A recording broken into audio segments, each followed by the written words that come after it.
بسم اللہ الرحمن الرحیم نحمده ونصلی ونسلم علی رسولہ الکریم اما بعد فاعوذ باللہ من الشیطان الرجیم بسم اللہ الرحمن الرحیم سیہزم الجمع ویولون الدبر۔ یہ بات واضح ہے کہ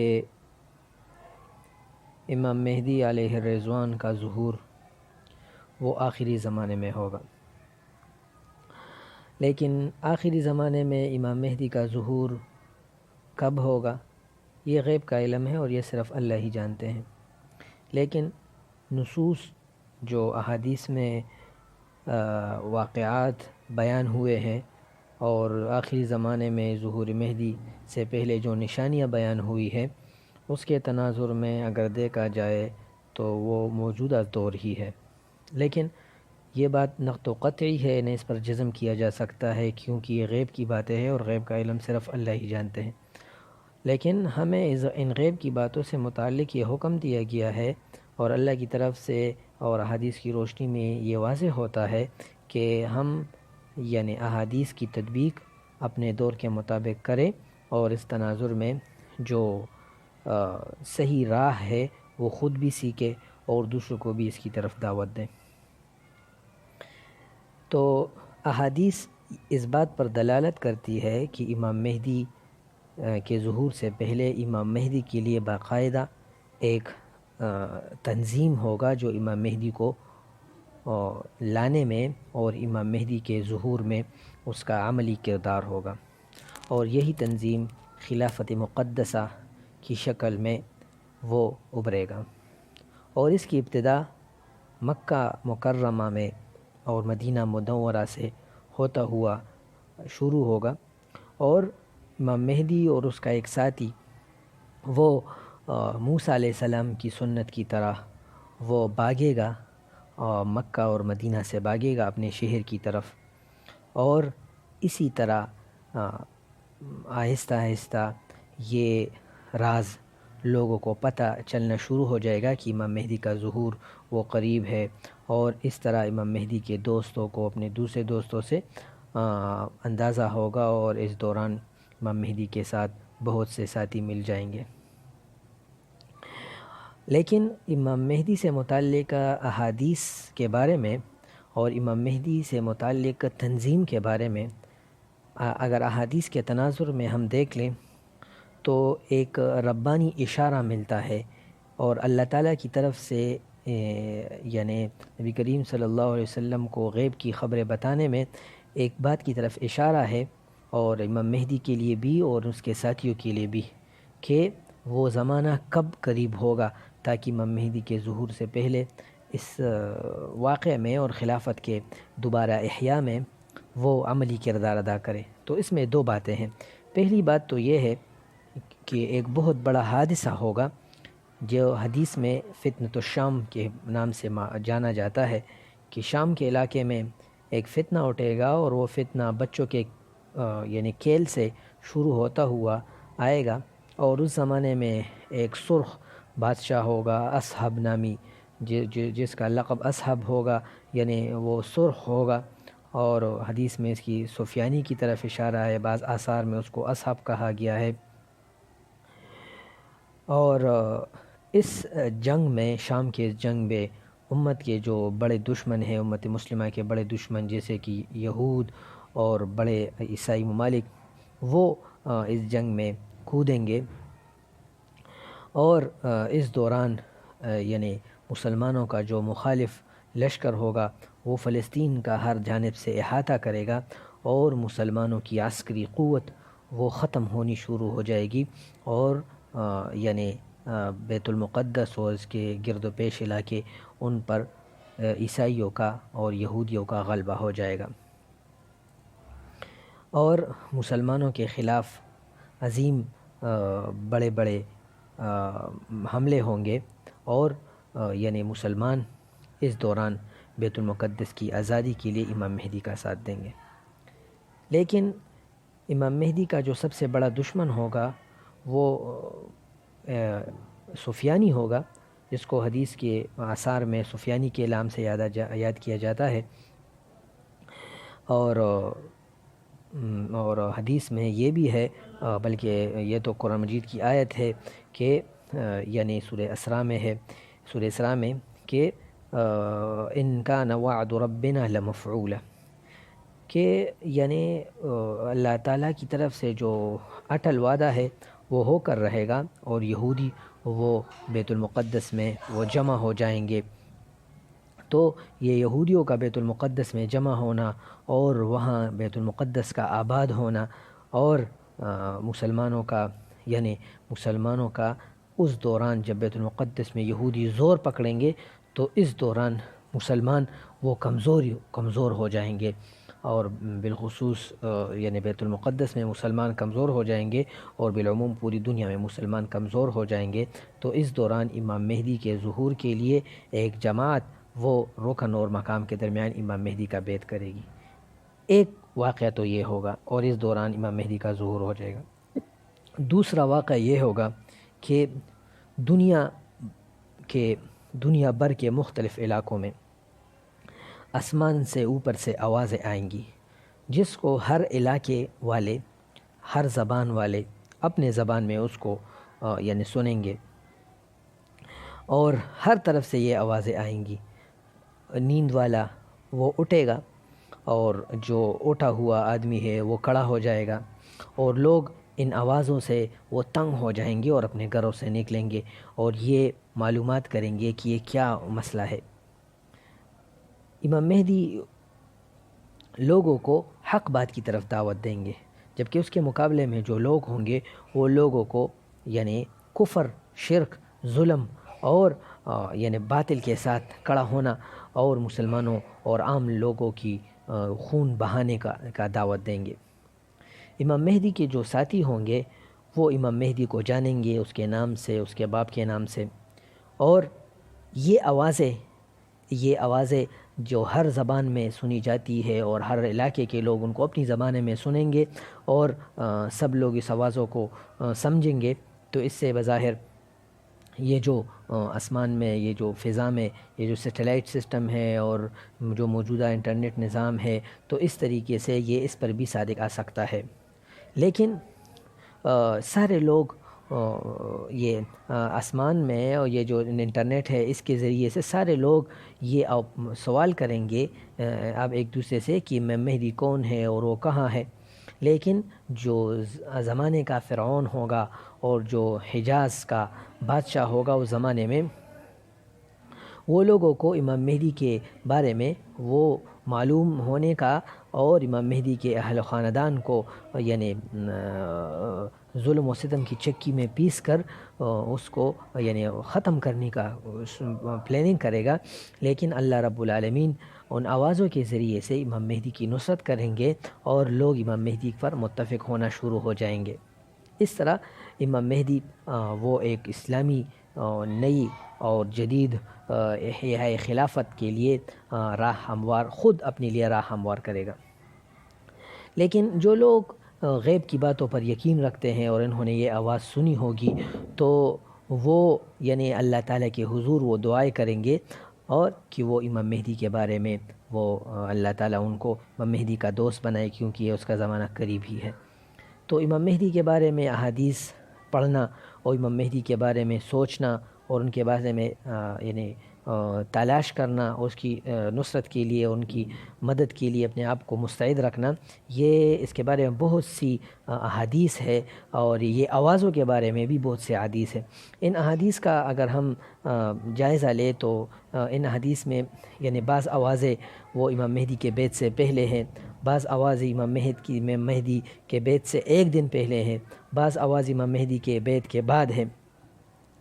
لیکن جو احادیث ہے، تو ان احادیث کو سامنے رکھتے ہوئے اگر ہم یہ کہیں کہ آوازوں سے متعلق جو احادیث ہے وہ تواتر معنوی تک پہنچ چکی ہے، تو یہ بات بے جان نہیں ہوگی۔ ان میں سے ایک حدیث وہ سید المسیب رحمۃ اللہ علیہ کی حدیث ہے کہ اس میں فرمایا تکون بالشام فتنہ اولها لعب الصبیان، کہ شام میں ایک فتنہ ہوگا جس کی ابتدا بچوں کے کھیل کود سے ہوگی۔ کلما سکنت من جانب طمت من جانب، جب ایک طرف سے وہ فتنہ بند ہونا شروع ہو جائے گا تو دوسری طرف سے وہ کھلے گا. فلا تتناہا، اور وہ فتنہ روکنے کا نام نہیں لے گا. وَيَطْلُبُونَ الْمَخْرَجَ فَلَا يَجِدُونَ، اور لوگ اس فتنے سے نکلنے کے لیے راہ تلاش کریں گے لیکن راہ ان کو نہیں ملے گا، یہاں تک کہ آسمان سے یہ آواز ہوگا کہ الا ان الامیر فلان، کہ تمہارا امیر وہ فلاں آدمی ہے. اور ابن مسیب رحمۃ اللہ علیہ نے اس دوران اپنے ہاتھوں کو یعنی مٹھی اس کی بند کی تھی اور اس کو کھول دی اور ہاتھ سے اشارہ کرنے لگے کہ بس یہی امیر حق ہوگا، یہی امیر حق ہوگا، یہی امام مہدی ہوں گے. دوسری روایت ہے وہ بھی سعید مسیب رحمۃ اللہ علیہ کی روایت ہے. اس میں ہے کہ اذا نادى مناد من السماء ان الحق فی آل محمد، آسمان سے ایک آواز لگانے والا آواز لگائے گا کہ حق اور خلافت کی اہلیت وہ آل محمد میں ہے، یعنی وہ اہل بیت میں ہے. فعند ذلك يظهر المہدی علی افواہ الناس، تو اس طرح لوگوں کی زبانوں پر صرف مہدی کا نام ظاہر ہوگا اور لوگوں کے دلوں میں امام مہدی کی محبت وہ خون کی طرح وہ پیوست ہو جائے گی اور دوسرے شخص کا ذکر نہیں ہوگا. تیسری حدیث وہ جابر رضی اللہ عنہ سے روایت ہے، جو ابو جعفر رضی اللہ عنہ سے روایت ہے کہ آسمان سے ایک آواز لگانے والا آواز لگائے گا الا ان الحق فی آل محمد وینادی مناد من الارض الا ان الحق فی آل موسیٰ او قال العباس انا اشک فیہ وانما الصوت الاسفل من الشیطان لیلبس علی الناس. شک ابو عبداللہ نعیم کہ آسمان سے ایک آواز لگانے والا یہ آواز لگائے گا کہ حق یعنی خلافت کی اہلیت وہ آل محمد میں ہے،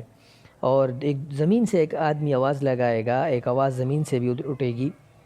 کہ حق وہ عیسیٰ علیہ السلام کے پیروکار یا عباس رضی اللہ عنہ کے پیروکاروں میں سے ہے. تو راوی کو شک ہے کہ یہ کون سی آواز یعنی عباس کا نام ہے یا عیسیٰ کا نام ہے،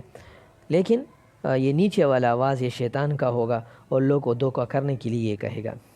جبکہ بعض روایت میں ہے الا ان فلانا قد قتل مظلوما یشک الناس فکم یومئذ من شاک متحیر. اور بعض روایت میں یہ بھی اضافہ ہے کہ ایک آدمی مظلوم قتل ہو جائے گا اور لوگوں کو ابتدا میں اس کے قتل کے بارے میں شک ہوگا، لیکن بہت لوگ وہ شک میں اور حیران سرگردان ہوں گے. تو یہ شک یہ جو سعودی اور حجاز کا جو علاقہ ہے اس پر جو قبیلہ مسلط ہے اور اس پر حکم یعنی اس پر خلافت اور اس پر بادشاہت کر رہا ہے، تو اس میں دو باتیں ہیں، آل عیسیٰ اور آل عباس. تو عین دونوں میں درمیانہ حرف جو ہے وہ عین یا سین، عین با سین، تو دو نام ہے. تو ایک تو یعنی آل اور عین سین، عباس میں بھی عین سین ہے اور عیسیٰ میں بھی عین سین ہے. تو اس طرح یہ اگر اس سے علی سعود مراد لیا جائے تو یہ بھی ہو سکتا ہے. اور زمین سے جو آوازیں ہیں تو اگر اس کو ہم دیکھ لیں تو یہ احادیث میں مختلف قسم کی آوازیں ہیں، جس طرح کہ غزوہ احد میں مسلمانوں کے بارے میں نبی کریم صلی اللہ علیہ وسلم سے متعلق یہ آواز مشہور ہوئی مسلمانوں میں کہ نبی کریم صلی اللہ علیہ وسلم کہ محمد صلی اللہ علیہ وسلم وہ شہید ہو گئے. تو اسی طرح شیطان بھی یعنی امام مہدی کے بارے میں آواز لوگوں میں مشہور کرے گا اور عالمی جو اس کی میڈیا ہے وہ لوگوں میں یہ آوازیں مشہور کرنا شروع کرے گا کہ امام مہدی قتل ہو گیا یا اس قسم کی باتیں وہ لوگوں میں مشہور کرے گا یا کہ مہدی نہیں آئے گا. جبکہ بعض روایات میں ہے کہ آوازیں یہ امام مہدی سے متعلق آوازیں یہ قتل و قتال کے روکنے کے لیے کہے گا. تو اس طرح تو جب امام مہدی سے متعلق یعنی قتال کے بارے میں تو یہ اگر ہم دیکھ لیں تو موجودہ دور میں جو 3 بادشاہ ہیں وہ آپس میں باقاعدہ قتال انہوں نے کی ہے، مطعب بن عبداللہ اور دوسرے جو محمد بن سلمان اور جو محمد بن نائف ہے.